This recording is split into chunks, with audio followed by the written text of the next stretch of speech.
আজ সময় এসেছে সাজাতে হবে এই দিনের বাগান, শুধু হেলায় খেলায় যেন কেটে না যায় সম্ভাবনার ক্ষণ।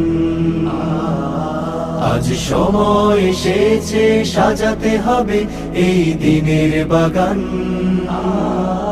শুধু হেলায় খেলায় যেন কেটে না যায় সম্ভাবনার ক্ষণ। কত ফুলগুলো ঝরে গেছে শাহাদাতে, তবু মূলগুলো মরেনি তো অপঘাতে। কত ফুলগুলো ঝরে গেছে শাহাদাতে, তবু মূলগুলো মরেনি তো অপঘাতে। মোরা আসহাবে রাসূলের জিন্দেগানির সাজে গড়ে তুলি শহীদি সোপান, গড়ে তুলি শহীদি সোপান, গড়ে তুলি শহীদি সোপান।